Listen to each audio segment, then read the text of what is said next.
Committee meeting for the MPO. And we will vote on item number 2 is vote on the approval of the agenda. Move. There a Second. second? Thank you. All those in favor? Aye. Aye. Opposed? Abstention? Motion passes. Item number 3 is the vote on the approval of the meeting minutes from October 21st. Is there any discussion? I read them extensively and I'll move them. Thank you, Mayor. Second, Cadden. Thank you, Tom. All those in favor? Aye. Aye. Opposed? Abstention? Motion passes. You go ahead. Item number 4 is consent and vote.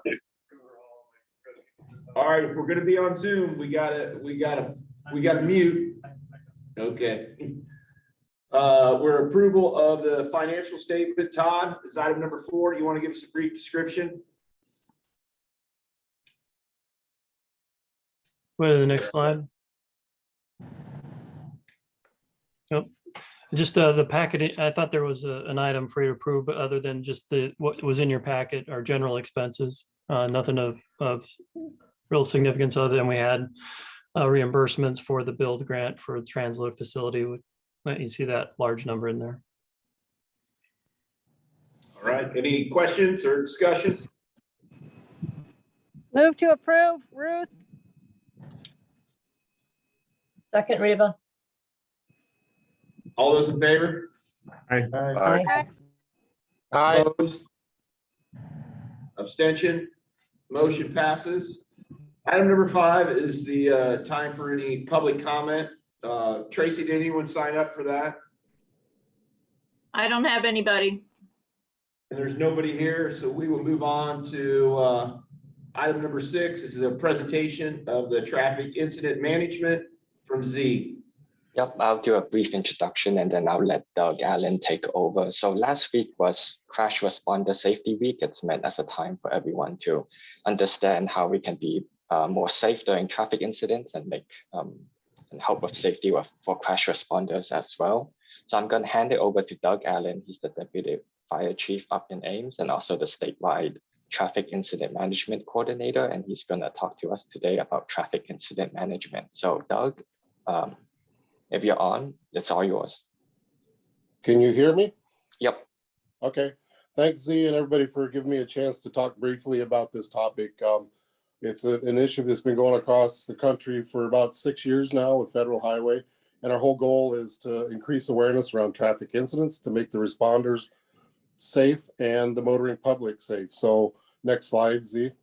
So traffic incident management is, it's not I'm most important, it's a collaborative, unified command effort when we get out on the road between law enforcement, fire, towing, EMS providers, public works, DOT. What we're recognizing is the value of all these agencies coming together. And if we work more efficiently, we can do better road clearance time, get lanes open back up quicker. And our whole goal is to reduce those secondary collisions that are happening daily across the country. Responders and motoring public are being fatally wounded by people errantly coming into traffic incidents. So our goal is to improve the safety for everybody, not only us as responders out on the road, but the motoring public as well, because it's just the roads volumes are getting bigger or heavier. And I'm sure in the metro area, you see this every day. So the goal of this program, once again, is to improve that for everybody. Kind of the business model of the program is we have a target set to reduce secondary crashes, reduce clearance times, get lanes opened up quicker. So that's what we're doing. You can do the next slide, Z. So it's been a collaborative effort all along. Iowa DOT, Department of Public Safety, Iowa Fire Service Training Bureau. We have instructors all across the state. We have public works people involved. We have tow operators involved. And we'll go to anybody and give them a 4-hour class if you want to do the next slide. So this is the training program, and obviously I'm not going to present the 4-hour TIM responder training program to you today, but the picture on this slide at the beginning of the program was the big incident we had up here in Ames a couple of years ago, right after the Super Bowl, 70-some car pileup. And what we've learned from these incidents are kind of lack of unified command, not good communication between law enforcement, towing, and fire responders. So that whole goal of this program is to build those relationships out, not on an emergency scene. Over in the Newton area, they've had a couple big ones. So we're just learning as we go that the more we can collaborate and work better, more efficiently together with our resources, it's good. So you're probably wondering, why is this group here in this speech? I've determined that the more people that are aware of the risk out on the roadways around these incidents, the better off we are. And you're obviously all in a position to ask your responding groups in the city if they're looking at these new best practices and trying to reduce those clearance times, get off the road quicker. Public Works, DOT, there are engineering improvements that have been happening that have improved some of these things as well. So that's it. You can do the next slide, Z. So across the country, this slide's a little bit old. It was the middle of October, but the goal is to train 1 million responders across the United States in 10 years. This is a federal highway program.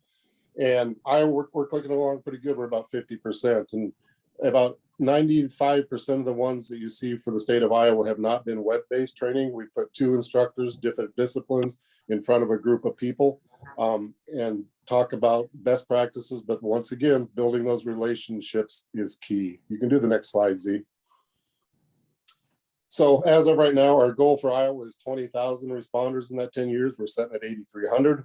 We've had to get up to, with obviously everybody knows the excuse of COVID for not getting anything done for the last year or better, but we are seeing an uptick in our in-person classes now. There was 3 up in Mason City area this week. We're just starting to do that.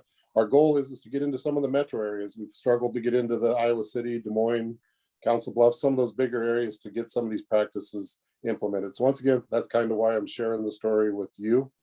Next slide. So as you all know, from when you drive daily, these are the people we're dealing with on the road. And it just makes it dangerous for everybody. The distracted driving is probably becoming the most prevalent, where you see a vehicle not even touch their brakes because they're focused on a cellular device or whatever, and they'll run into another vehicle, an emergency vehicle. And I'm about ready to retire from the Ames Fire Department, but my goal is to make more and more people safe on the roads even as I go into retirement. We just got to protect. We got to get off the roads as quickly as we can, most efficiently, get the lanes open back up, keep traffic moving, and hopefully we can start to mitigate this big upturn in fatalities on the roadways for responders and the motoring public. Next slide. So typically it happens with the traffic queue. These are some local pictures. I think the one on the right is over on Interstate 80. So, accident happens as you well know, in the metro area.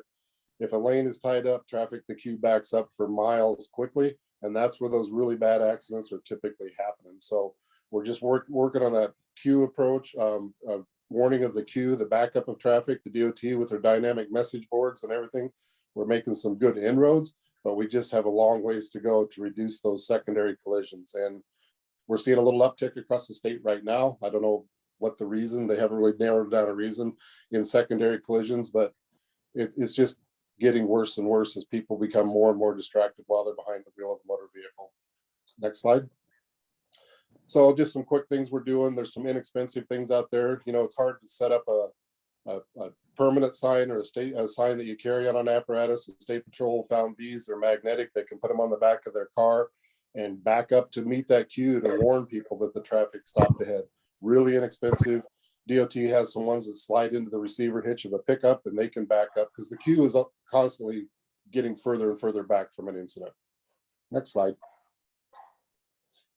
And I just briefly want to touch about it. I'm on the multidiscipline safety team here in Ames, and the DOT's done a big study on wrong-way drivers on Highway 30. And I'm a believer it doesn't just happen because there's cameras between Boone and Nevada on Highway 30.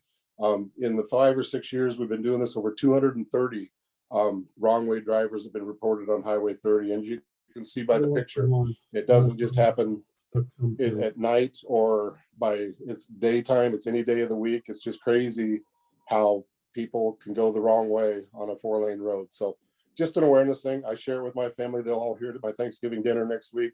Don't drive in the left lane unless you have to on a 4-lane road, because there's a good chance you're going to meet somebody. So next slide. Once again, it's just, it's happening all the time. A lot more on some of the that aren't controlled access, but we even see it on coming off of Interstate 35 onto Highway 30, which is a high-speed ramp where people get to the bottom of the ramp and turn left and go the wrong way. So just an awareness out there. This is my state of Iowa email. I do work for the state fire marshal's office as an instructor and involved in this TIMS program across the state. I do thank you for your time today. My last slide is just a picture that I show to prove to people that I have a life other than the fire service and worrying about cars on the road. But I thank you for the time, because I really do want the awareness to get out there beyond the responder level to the motoring public. DOT is doing a lot of campaigns with social media.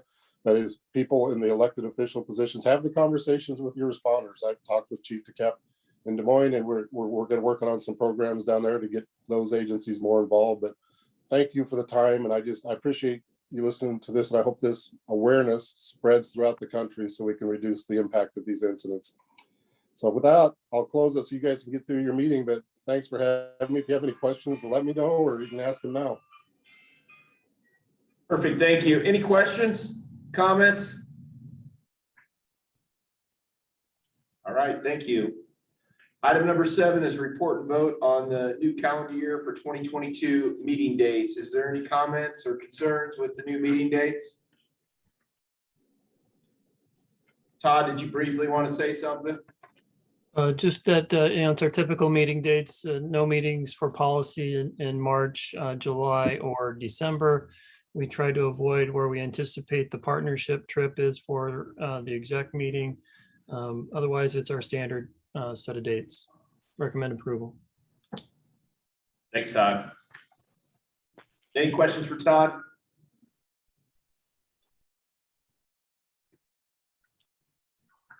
You want a motion? Yeah, we do have to vote on it. So moved. Second by the mayor. All those in favor? Aye. Aye. Opposed?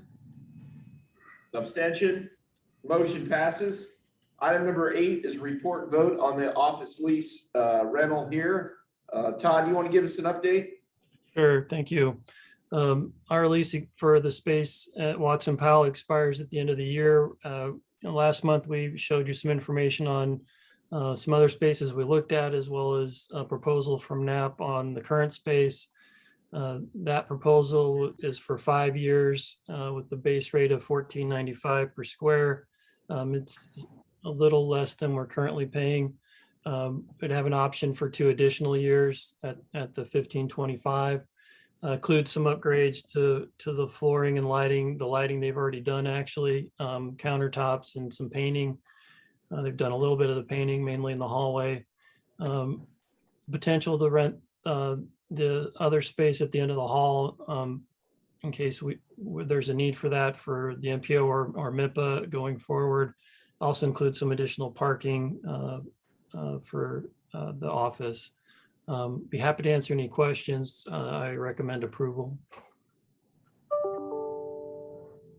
Any questions for Todd? Hadden, so moved. Second, Ruth. All those in favor? Aye. Aye. Opposed? Abstention? Motion passes. Item number 9 is a report and vote on the DART safety performance targets for fiscal year 2022. Z, you're going to give us that? Yep, thank you. So this is a part of the Federal Transit Administration safety plan, where transit agencies have to coordinate with the MPOs regarding safety performance. We brought you DOT's FY 2022 safety targets last month. Now we invited Pat Daly, DOT safety manager, to give us some more details on the safety targets before we vote on them. So Pat, if you're on, it's all yours. Thank you, Z. I am here. Thank you for having me. We'll try not to take up too much of your time. So as you know, as Z said, we are required to set and track 7 safety performance targets for each category or each mode of service that we deliver. Internally, last year, FY21, we had a goal of 1 preventable accident per 100,000 miles of revenue service. We achieved a rate of 0.69 preventable accidents per 100,000 miles of revenue service. And we met or exceeded each one of our safety targets last year.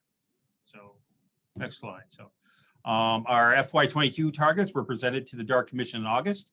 They were adopted. Our targets on the following slides were determined based on what our actual numbers were, and most were lower to are lower than last year's targets, and considering some uniqueness of 21 service. The other thing we've got going is we've never really tracked. We've tracked our accidents, our injuries, and our system reliability. We've never really tracked it in the 100,000 mile. Our injuries and accidents in the 100,000 mile per 100,000 mile category. So we're doing a little dialing in. I think over the next couple of years we'll be able to have targets that are very much in line with where we need them to be. So next slide, please. So yeah. So these are our safety performance targets. We measure total fatalities per 100,000 miles, none. We measure our injuries and total injuries per 100,000 miles. Injuries are defined as anyone that needs, who's been involved in an incident with a transit vehicle or at a transit maintenance facility or revenue facility who needs to be treated immediately for medical or transported away immediately for medical attention. So those are the injuries you see here. We had a target of 13, fixed route actually just had 2. We've lowered that target to 10 for this year. And our injuries per 100,000 miles, we were at, our target was 2, we were actually 0.10. So we've lowered that, not quite half for this year. Our total injuries, our total safety events, we've got a target of 12 for this year. We had 10 for last year. We've increased service a little bit, so we think we'll have something. A safety event includes those injuries. It also includes things like a vehicle who's been involved in a collision with a transit revenue vehicle that's needs to be towed from the scene through due to disabling damage. And again, we measure those per also the events per 100,000 miles. We've lowered our target quite a bit this year, about half this year. So we'll see where that goes. And then our system reliability, that's the measure of how many miles we have between major road calls. For both paratransit and fixed route, a major road call would consist of a vehicle breaking down to the point that it cannot continue in service and that there's been a service delay. You see there's a big disparity there between fixed route and paratransit. Prior to last year, they were combined in the numbers as they were tracked. We've broken them out. You can see that we've really changed our fixed route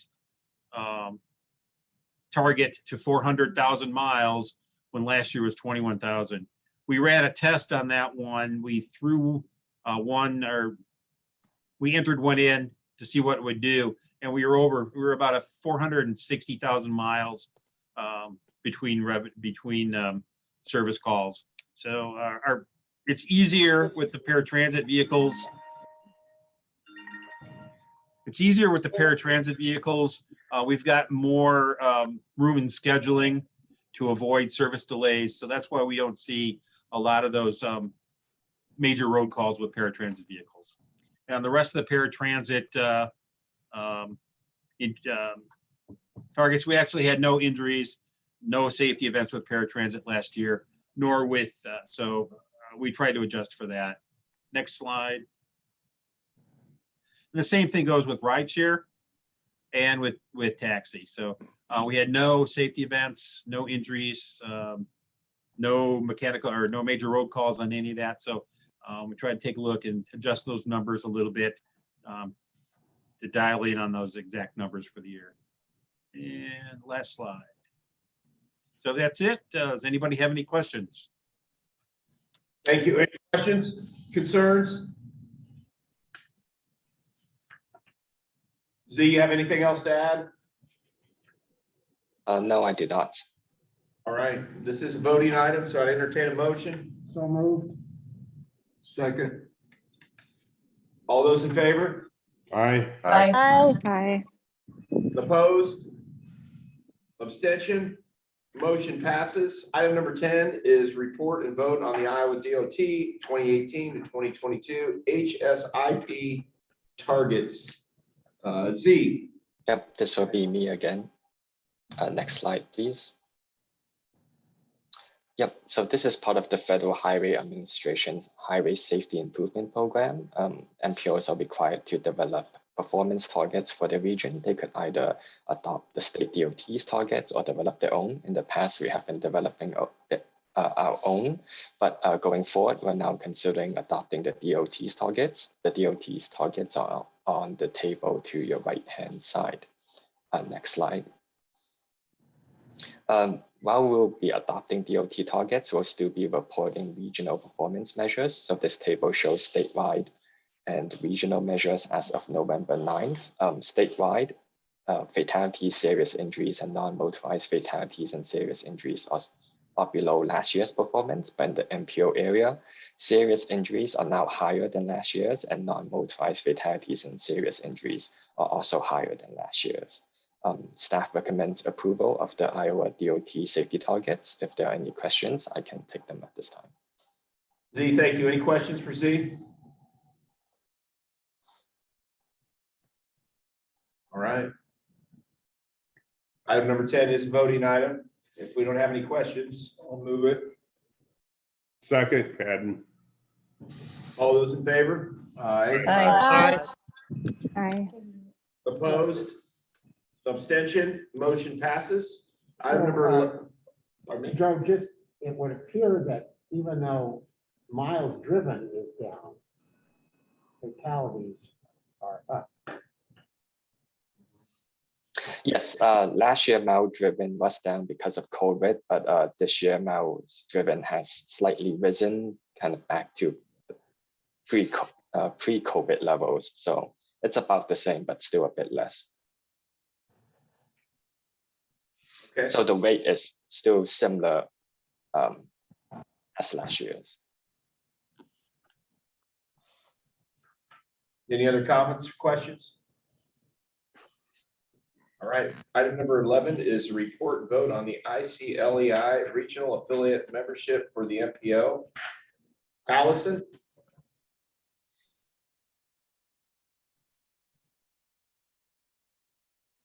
So I'll just start from here. So in October, I brought to all the committees the idea of joining ICLEI, which is a global network of local governments that are working towards sustainability as a regional affiliate through the MPO. Whenever you get to that slide, there we go. All right.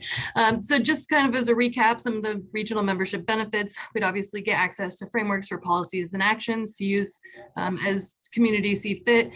Tools like ClearPath would help us establish benchmarks for things like greenhouse gas emissions. There would be technical assistance by their staff for our whole region and then member communities as well as adding us to a network of regions and communities working on these same things. We're not reinventing the wheel. It should be noted that Des Moines and UNI CEEE are already members. This would not affect either of their status at all. And it is functioning by an annual membership fee. So if each of the communities throughout the metro were to pay individually, you see the two prices right there, $1,200 and $2,250. But if we combine forces and come at it from the MPO as a regional affiliate, we bring that down to $3,400 for the whole metro. This is something that we would do collectively, but as member communities decide, see their impacts and things like that and decide what to do, they could join as well in the future. Next slide. Oh, one back, there we go. So on the left is just a pretty brief image of some of the things that we could get out of the ClearPath tool for each of the cities. It is an image from the 2017 Des Moines greenhouse gas inventory, and you can see there that transportation is a large piece of that. This is a very technical document and one of those pieces that would come out of this membership. And it would remove a technical barrier for us at the MPO to be trained on this tool and then provide the greenhouse gas data to the city. We could incorporate this information here at the MPO into our short and long range planning, as well as other initiatives, and create a little bit of cohesiveness between this regional data, similar to our bike and pavement data and things like that. And then as needed and as directed, connect the region with this technical data while saving all the communities some money.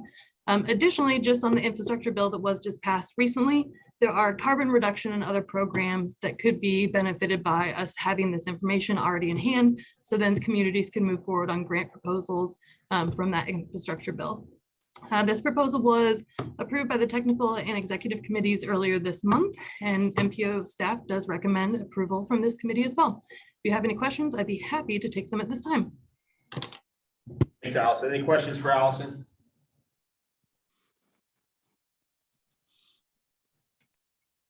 I hear none. This is a voting item. Move to approve, Hadden. Second. Boy. Any discussion? All those in favor? Aye. Aye. Aye. Opposed? Abstention? Motion Aye. passes. Item number 12 is a report vote No. on the renewal. Who abstained? I did, Hanson. Okay, thank you. That's for Dallas County? And that was an abstain, not a no, correct? It was an abstention, yes. Thank you. All right. We'll move on to item number 12. It's a report and vote on the renewal of Polk County Watershed Management MOU. Allison, you're on. Yep, me again. So just bringing this back to you, I brought this to you last month as well. We are updating the watershed management MOU with the county. Just a reminder of some of the things that we do under that agreement. We help with the watershed management administration, help with some of the GIS and mapping support, plan and policy development, as well as some of the outreach and communication, including things like the rain campaign. We did revise the language in here to a perpetual agreement with each entity able to withdraw in March of each year. That better aligns with our work program as well as budgeting here at the MPO. And it does stay at the same dollar amount, which is $10,000 annually. But we did put in there that the 2 installments would be in April and October. This draft MOU is with Polk County Councils right now. So we are asking for an approval of the draft. In December, whenever we receive it back, we will make any changes aware to all the MPO committees as well. We don't expect many large tweaks, but just wanted to bring this to you now as we won't see you again in December. So if you have any questions, I would take them at this time. Otherwise, staff does recommend approval. Excellent. Any questions for Allison?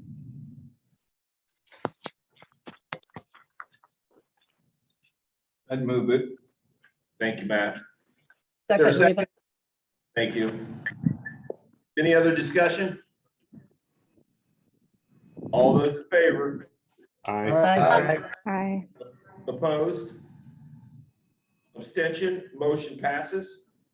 Item number 13 is report and vote on the fiscal year 2022 through 2025 Transportation Improvement Program Amendment. Andrew. Yes, thank you. So there's a proposed amendment to the TIP from Warren County Conservation Board. This is for the Great Western Trail renovation project. They have 2 different parts of the trail we're working on. One north part of the trail near Cumming, the other secondary part near Martinsdale. This project has approximately $637,000 of federal aid. The proposed change is to add it to federal fiscal year 2022 of the TIP. I will note that this is not MPO funding. This is supplemental rec trails funding from the DOT that's related to the COVID funding that they've received. Staff recommends approval of adding this project to the TIP. If you have any questions, I'd be happy to take them. Any questions for Andrew? Andrew, it's the dark colored portion on the slide that's going to be. Rehab, essentially, yes.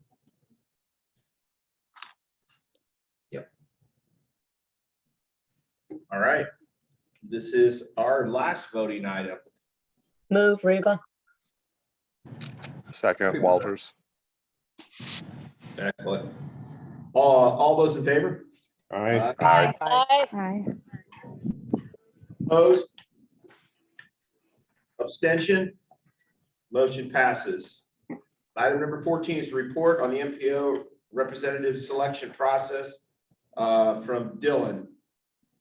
Thank you. As we get towards the end of the calendar year, it's time to solicit new representation or re-up your representation for the MPO member or the MPO committees.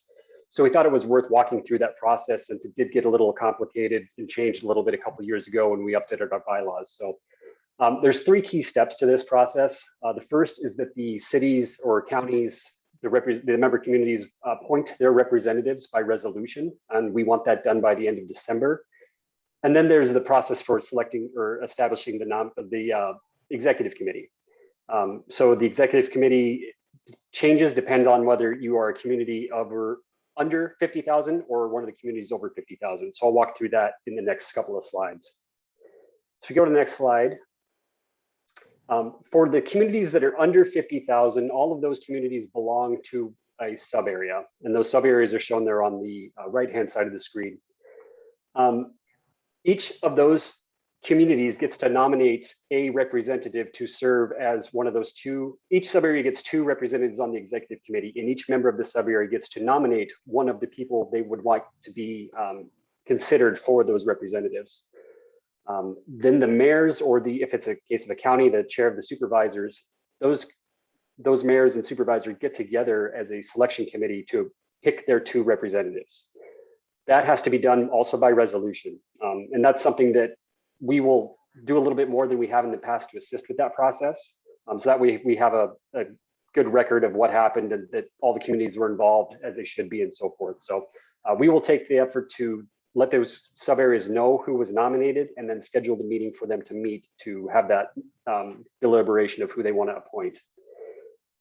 If you go to the next slide, the communities over 50,000 and as well as Polk County, this is a much more simple process. Those communities automatically have representation on the nominating committee. So it's up to their council or board who they want to serve, which one of the representatives they want to serve on the executive committee. All of this information is going to be sent here in the next couple of days to your community, to your city clerk, or to your county auditor to establish that process, to get it on your agendas. Again, so we have that by the end of December. And then once we have those representatives, then we'll go through the next steps of establishing the executive committee. Then there'll be a nominating committee established and the officers appointed or nominated to be appointed then at the February meeting, I believe, and then they take over in March. So really, the next time you meet, you'll start to see new representatives or new representation on the board, start the process for the executive committee and so forth, all to culminate in March where we have new officers. If there's any questions about that process, I'm happy to take them. Otherwise, this is just for your information.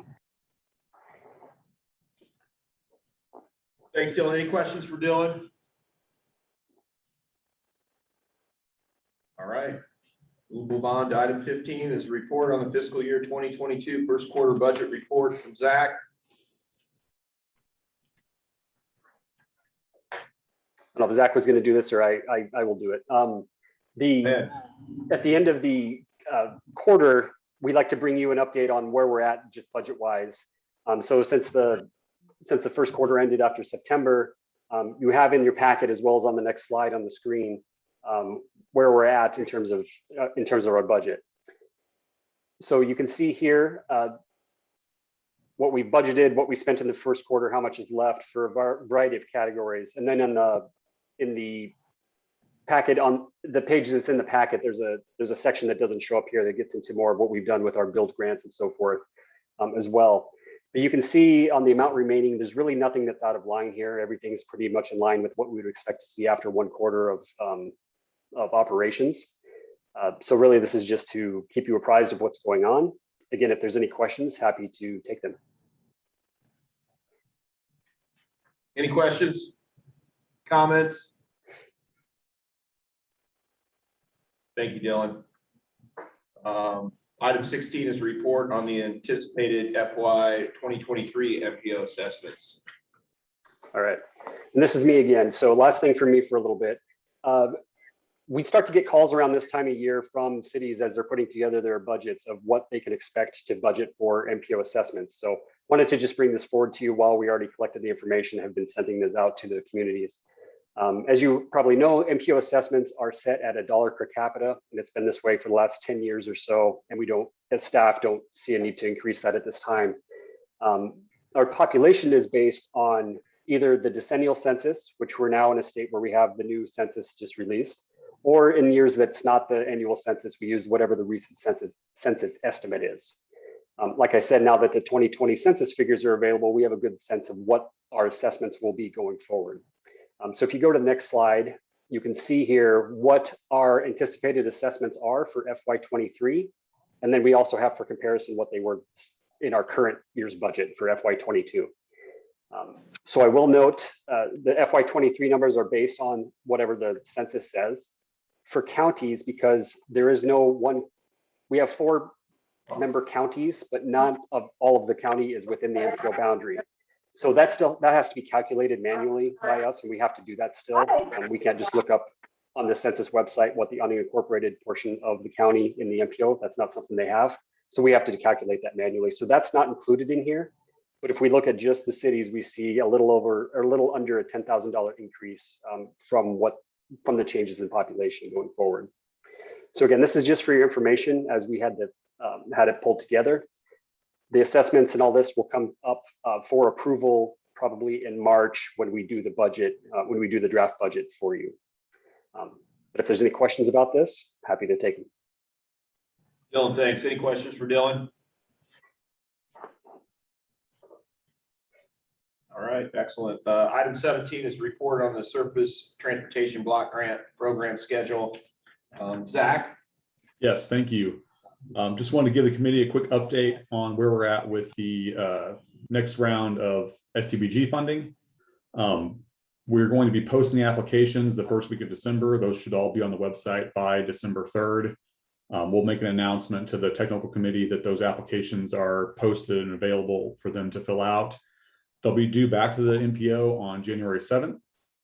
And then we are working to schedule a date for the presentations with the funding subcommittee, probably sometime in late February or early March. So again, just wanted to let you know that that process is getting kicked off for federal fiscal year 2026 STBG funding. And that schedule applies to the TAP funding as well.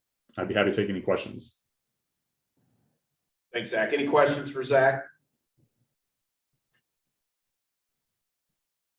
Okay, we'll move on to item 18 is report on mobilizing tomorrow performance measure dashboard. I think Zach and Z are gonna kind of tag team this. Yes, I'll just give a quick introduction here and then I'll turn it over to Z.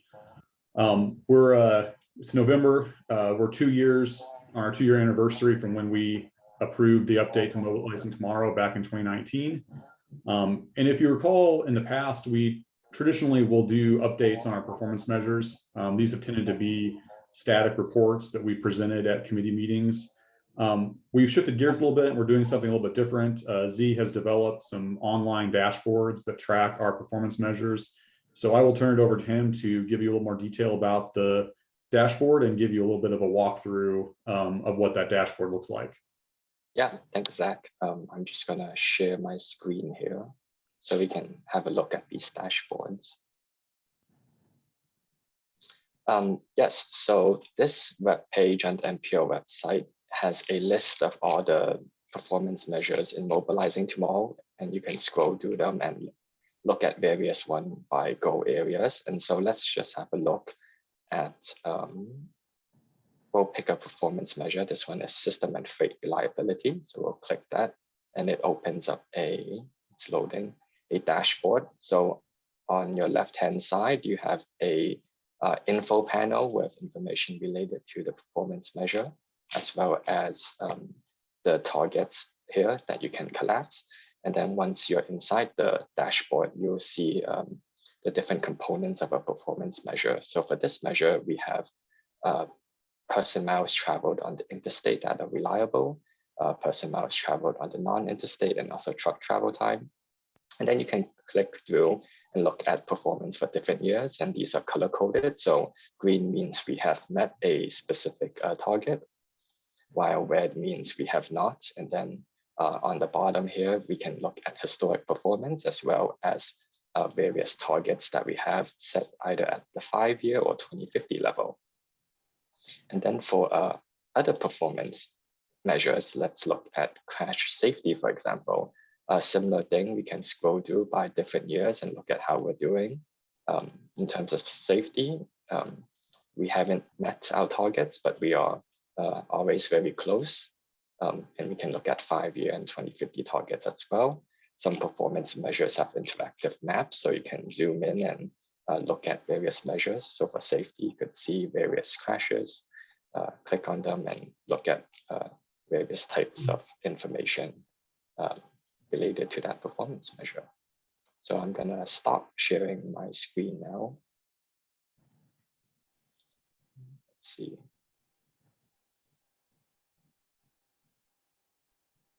Yeah, and I think Gunnar, you could go back to the presentation slides.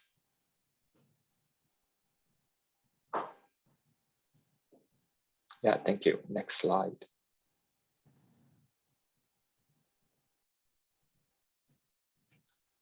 Next slide, please, Gunnar. Yep, thanks. Oh, go forward one. And yep. So on the NPO's website, on the main page, you can click the resources tab and then the performance measure sub tab to access the performance measures. We recommend you, if you have a moment, check those performance measures out. If you have any questions, I can take them at this time.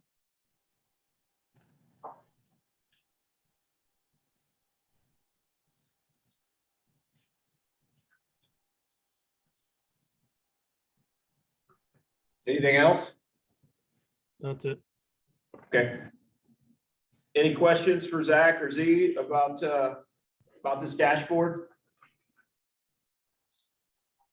All right, thank you, both of you. Item 19 is a report on the Purple Heart Highway update from Todd. Yeah, go ahead to the next slide, Gunnar. Currently, we're kind of in this pattern where the DOT has been doing some stakeholder meetings. Joe and Matt met with the director last month and had a good conversation with him. The DOT has been doing some of these meetings that I mentioned. The ones in bold on your table here are the ones that have been done. They have also met with Iowa Farm Bureau and Polk County Farm Bureau, and I believe Heartland Co-op already. I'll be working, or staff will be working with the DOT to schedule meetings with the communities along the corridor. So expect some notices about that coming shortly to have those discussions with the DOT. And then we're continuing to work on ideas on how to address the overweight issue for an interstate, getting over 80,000 pounds, or how we work around that anyway. So happy to answer any questions, but otherwise we'll keep pushing forward on this. Thanks, Todd. Any questions for Todd? Just a brief comment. Todd, I just wanted to add that I did meet with Brian Crow from Des Moines Partnership Economic Development, and we discussed maybe pulling staff together so we could maybe create a portfolio of pad ready or economic development area along the corridors that would be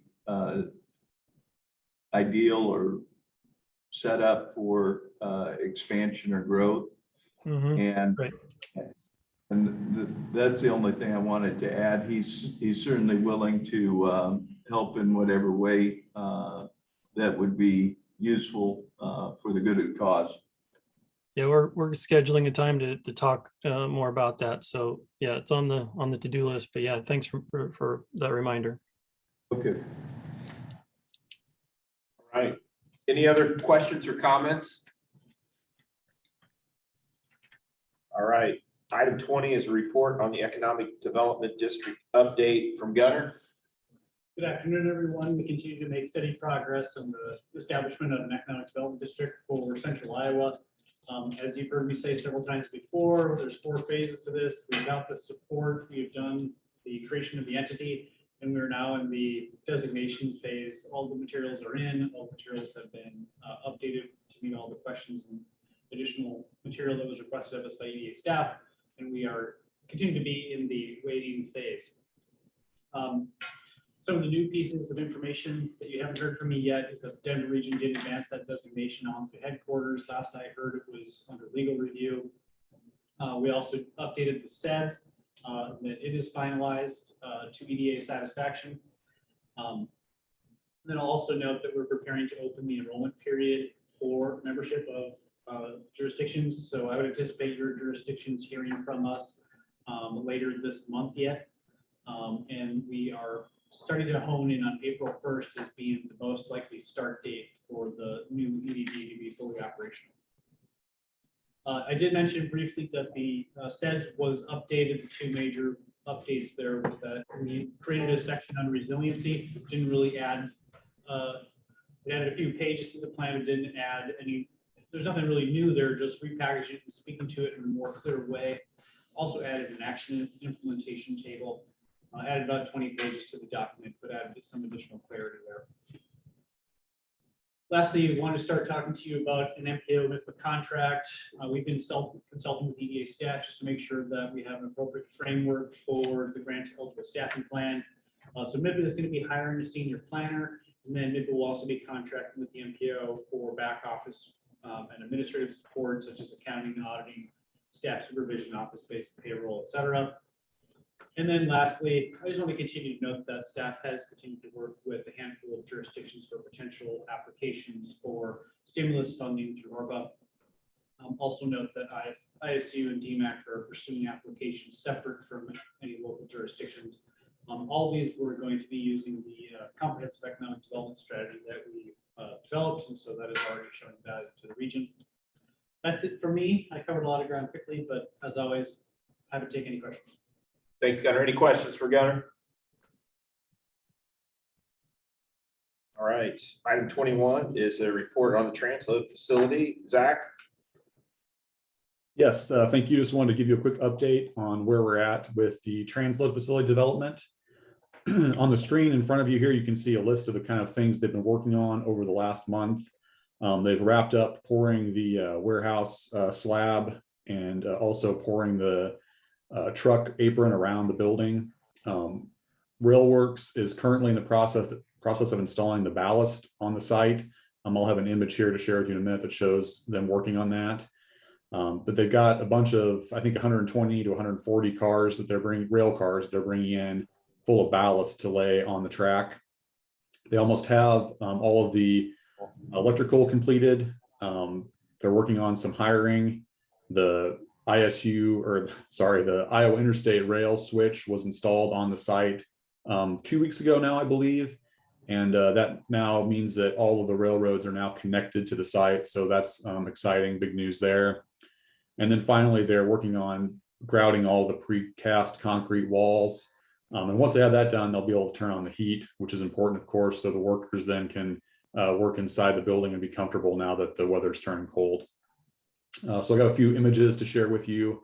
As I mentioned, this is an image of the rail cars with the ballast being laid down on the track.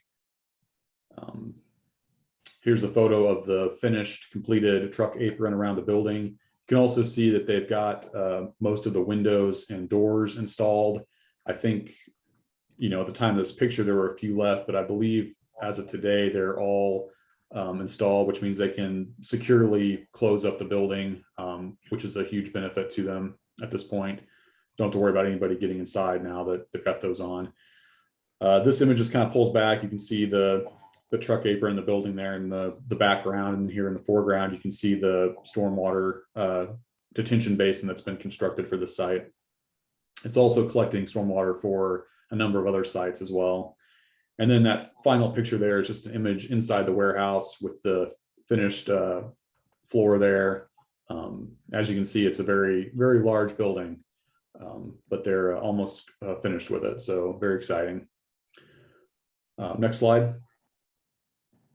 Just to give you a little bit of an update on where we're at with reimbursements. We just submitted the 5th reimbursement request for the build grant today. It was for a little over $1 million in that request. Today, we made a total of a little over $8 million in requests on the grant, and we have approximately $3.1 million left in federal funds to request here over the next few months. And then the last slide I have is just the schedule that we've had on here for a while. Again, the rail work has all been completed in October, and now they're laying that ballast down on the track. They're still under the impression that the rail portion of it will be operational by the end of this month. And with that ballast going down, that's basically the last thing to do on the rail part of it. Warehouse still on track to be operational in February, and then the project is still scheduled to close out on the timeline that was originally developed in March. And then they'll get that final certificate of occupancy in the spring once they get the landscaping completed and put in once the weather gets nice again. So that's what I have for the transload update. I'd be happy to take any questions. Thanks, Zach. Any questions? All right, item 22 is a report on legislative update. Dylan? Thank you. I've got a few handful of slides here about the Infrastructure Investment and Jobs Act. This is the transportation reauthorization bill that you've probably heard of, and Allison mentioned earlier. Last week, the House passed this bill, joining the Senate, who passed it back in August, and then the President signed it earlier this week. It's a 5-year, $1.2 trillion infrastructure bill.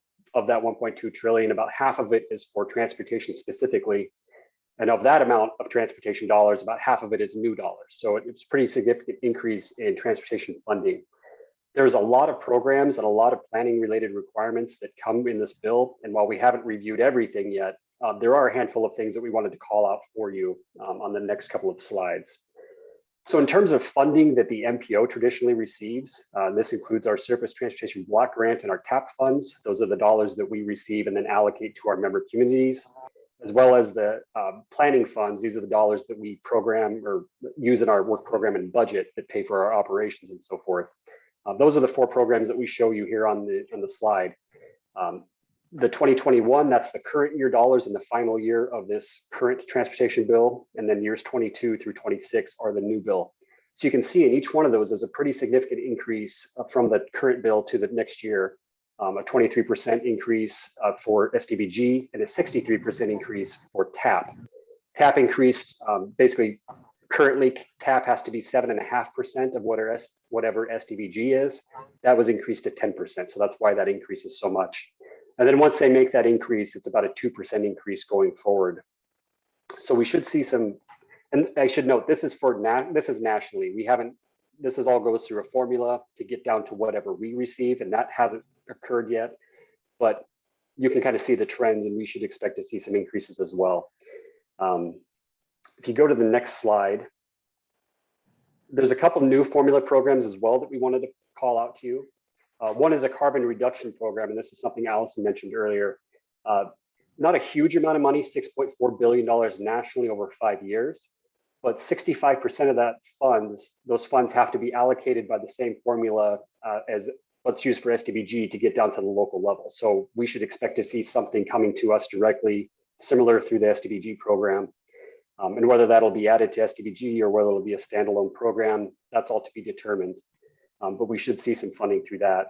And it also says that the Iowa DOT, the state DOTs in consultation with the MPOs have to develop a carbon reduction strategy within 2 years of the bill signing. So that's something we'll probably be involved with here soon. Another program is called the PROTECT program, and PROTECT is an acronym, but it basically is money that's used for resiliency. So think of stormwater resiliency, climate change, hazard mitigation, those types of things. 2% of those funds can be used for planning purposes, and the MPO is an eligible entity to receive those dollars as well. If you go to the next slide, there's money for electric vehicle charging. Again, that'll go to the DOT, but presumably there'll be money available to local levels as well. And then a pretty significant program, $27 billion for bridge replacement. And this again is a formula program. It'll go to the DOT, but 15% of that money has to be used for off-system bridges. So that'll be bridges not on the highway system. So that'll be for local, local bridges for the cities and counties. There's also a grant program that is also a bridge inventory program. I think it's $12 billion, but that'll be competitive dollars in addition to this. So there's a lot of other programs in here. These are just a couple of the formula ones, but there's a lot of additional programs that we will likely see, whether it's the MPO directly or our member communities will have access to. One other note in terms of funding programs, they codified the BUILD program. So BUILD, and before that Tiger and so forth, those have to be authorized every year. This just puts it into into the legislation, the transportation bill, that every year there will be, I think it's $1.5 billion available for that program. So that's a nice thing to see as well. If you go to the next slide, these get into some of the planning related impacts of what the MPO will be required to do going forward. So a minor thing for public involvement, it says the MPOs can use social media and web tools. Not that we couldn't already, but it kind of puts that in language. It makes it a little more clear that those are acceptable means of engaging the public. There's also a significant focus on housing coordination. And it's a lot of stuff that says the MPOs may do this, but it does say that we're required to consult with housing officials in terms of what we do in our planning process. But then there's a lot of things that we're encouraged to do, such as doing scenario planning that includes housing. We already do this with population and employment, but getting into housing. And this is something that Chris Coleman really focused on as before his term ends. So he was ahead of his time, I suppose. There's also encouragement to do housing coordination plans that get into housing, transportation, economic development, and the interrelationship among those three things. And it says MPOs over 200,000, which may develop housing coordination plans that can then help with our Metropolitan Transportation Plan. So these are all things that there'll be more guidance coming out about. So we'll learn a little bit more about what's actually expected of us. Next slide. Fiscal constraint. As you might know, our long-range transportation plan has to be fiscally constrained, and this means that we can't put more projects in than we can reasonably expect money to be available for to pay for those projects. This clarifies that fiscal constraint really only applies to the first 4 years, which is essentially the tip. It doesn't necessarily get rid of it for the out years, but it just makes it a lot easier. So it might say the whole, next 16 years of a 20-year plan have to be fiscally constrained. That makes it a lot easier. We don't have to work in so many time bands. It'll just make things easier going forward as we do our long range plans. And then the final thing I'll call out for planning impacts has to do with safety. And it says that MPOs, and it also says this for DOTs, have to use at least 2.5% of their planning funds to carry out one or more activities that increase safety and accessible options for multiple modes of travel. And it gives examples saying that this could include using those funds to develop complete street related projects, such as complete street standards, develop complete street prioritization plans, developing active transportation plans. There's a few other examples they give. It does say that if we already have these and we can demonstrate that we have those, this doesn't, we don't have to use any additional funds on it. But that's something important to note. And again, we'll see more language of what this actually means for us in the coming months. I think that's it for the transportation bill. One other note that's hanging out there is the reconciliation bill, or the Build Back Better Act. This is the $1.7 trillion bill that kind of accompanies the transportation bill. Originally, they were supposed to go hand in hand.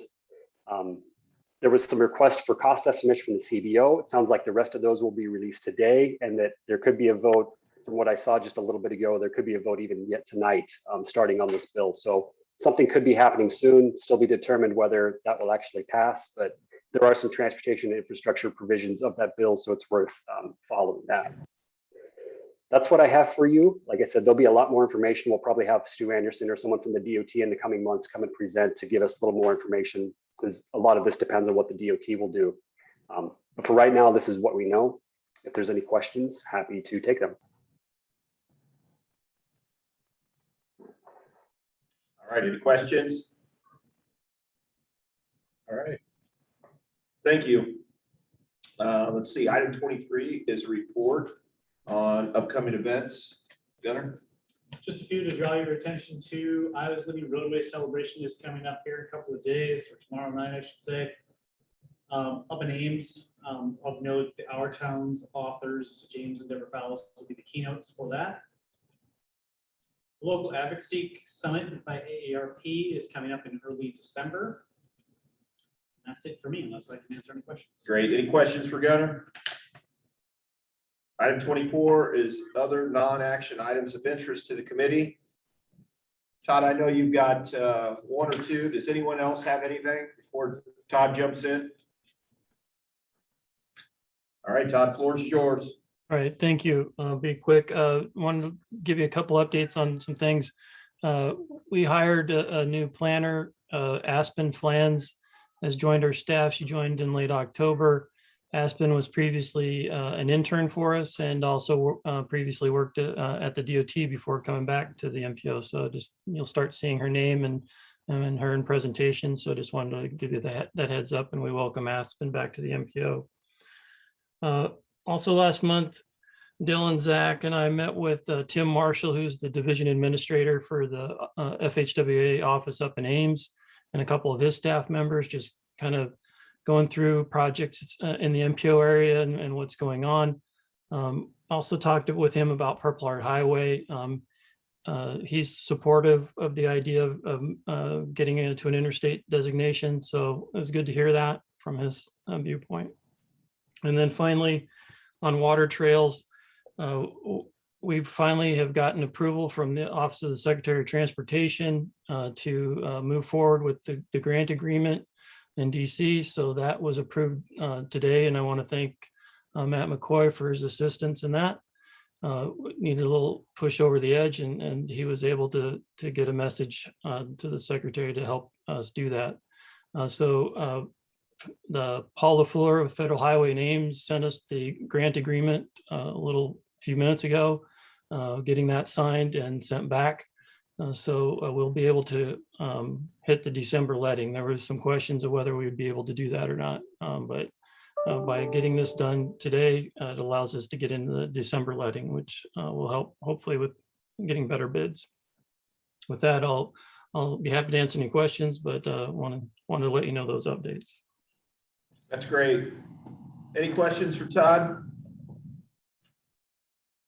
All right, our next meeting date is January 20th. Remember, we don't have a meeting in December, so happy holidays to everybody, and this meeting is adjourned.